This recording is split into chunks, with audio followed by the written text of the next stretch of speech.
The New York Knicks have a problem. Let's get into this.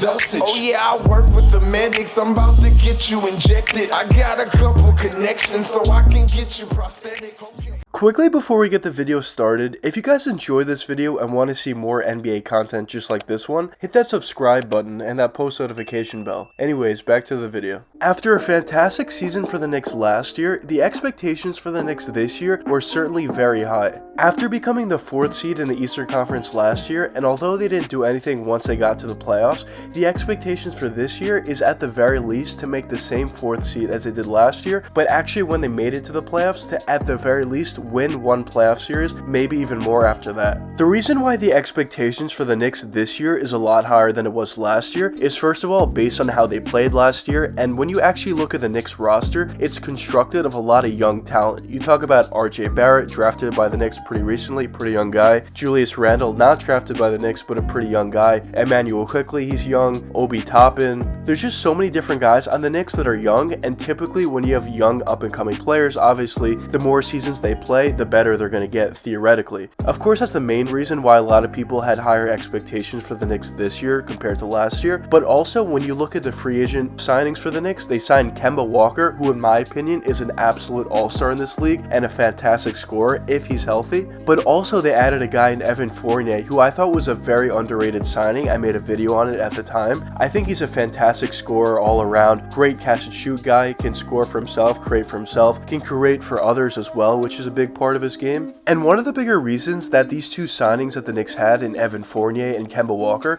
were seen as fantastic players to add to this young Knicks team was because one of the big problems with the Knicks last year was a lack of efficiency on the offensive side. There were so many times last year where we saw Julius Randle completely taking all the shots, getting all the double and triple teams, and when he was struggling from time to time, he never really had another player on his team that could truly create their own shot and make other players better on the court. You could definitely say RJ Barrett will be that player, and I completely agree with that, and even last year he improved his game pretty significantly from his rookie year, and he was definitely going in that direction, but there were some parts of RJ's game that weren't fully complete yet, and at that point last year he wasn't necessarily a guy that you can truly trust in the clutch situations and in the playoffs to truly create for himself and create for others. And especially in the playoffs against the Hawks, we truly saw that Julius was the only real guy that they were going to, and if Julius wasn't playing well like he didn't in the playoffs, the Knicks were in big trouble. So of course now with the additions of Evan Fournier and Kemba Walker, of course that's going to help Julius Randle pretty significantly, especially when he's getting doubled or triple teamed, or if he's just having an off night.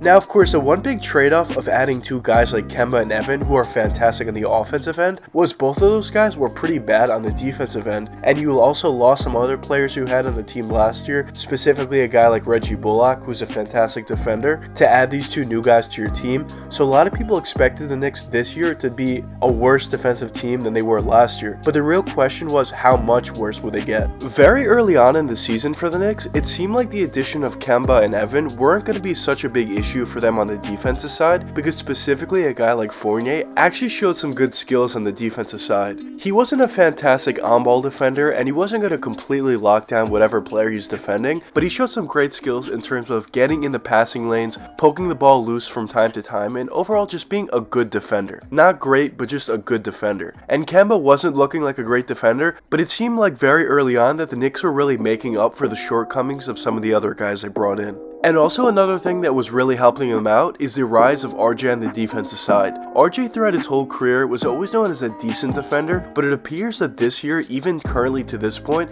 he really took his defensive game to another level. And currently at this point, I can honestly say he completely locks down, if not locks down, does as good of a job as you possibly could on whatever player he's defending. He does a tremendous job in terms of his on-ball defense, of course, doesn't really let players get by him, outmuscles players, bumps them off the spots they really want to get to, doesn't fall for pump fakes, he doesn't really foul the player and really bail them out when the shot clock is really running down. Of course he is benefited by some of the new foul rule calls where they don't call as many fouls as they did in the past, which I think helps the NBA in the long run. And overall, when you look at RJ's defense, you can clearly tell he's worked on it pretty significantly, and he turned into a really good NBA defender and a true two-way player at this point in his career. But more recently, there have been a few different issues that popped up for the Knicks that I want to talk about. And the first issue is their defensive ability. And although early on it didn't necessarily seem like a big issue that the Knicks sacrificed some defense to bring in some offensive ability, it seemed like everybody was working out pretty effectively and pretty well on the offensive side. And on the defensive side, the Knicks were just playing great team defense.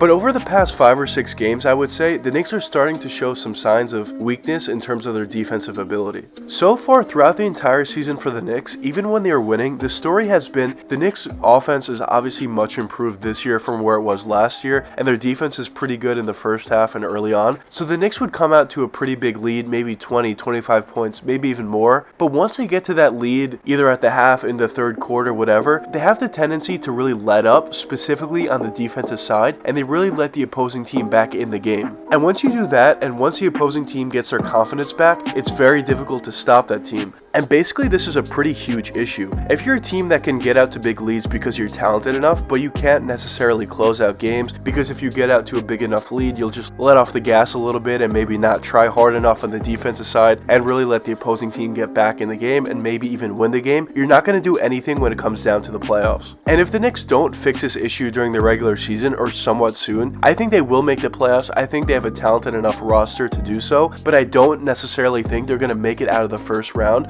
if they don't figure out this big issue. But there are a few different factors that would suggest that the Knicks will eventually figure this out. So the first thing is, as I mentioned before in the video, the Knicks play great defense in the first half, or basically up until the third quarter. So what that tells you is the Knicks have the ability to play great team defense. They have great individual defenders like RJ Barrett, Julius Randle, Mitchell Robinson, and of course, as I mentioned, they have the ability to play great team defense. It's just the biggest issue is they're not playing a full 48 minutes of great team defense.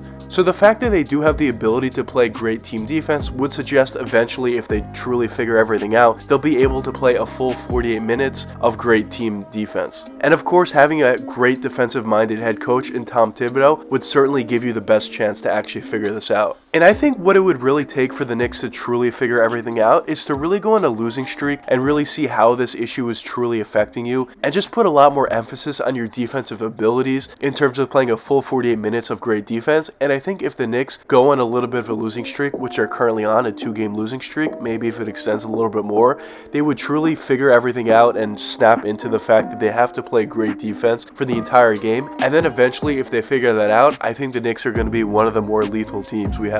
One other thing that I quickly wanted to touch upon, because it is pretty early and I'm not super nervous about, but it's a play of Julius Randle as of late. It appears when teams play Julius just like the Hawks did last year during the playoffs, Julius tends to struggle a little bit. One thing I notice about Julius is when teams are playing him like the Hawks did last year, by basically sending double or triple teams whenever he gets to his preferred spot to score from, in the first half Julius would play the right way. He would find his wide open teammates, just get them easy wide open 3-point shots, and with all the new talent that the Knicks added in Kemba and Evan, they're more likely to hit those wide open 3-point shots than not. And even the improvement of RJ's 3-point jump shot as well, the Knicks have a ton of options to actually catch and shoot and just hit those shots with. But when it comes down to a certain point in the game where Julius realizes he doesn't have any points, or he doesn't have enough points that he feels that he needs to actually help out his team, he starts to chuck up a few shots and force some things. And once he chucks up and starts missing some shots and forcing some shots, it really gets a little bit out of control, and he continuously does that and just gets very frustrated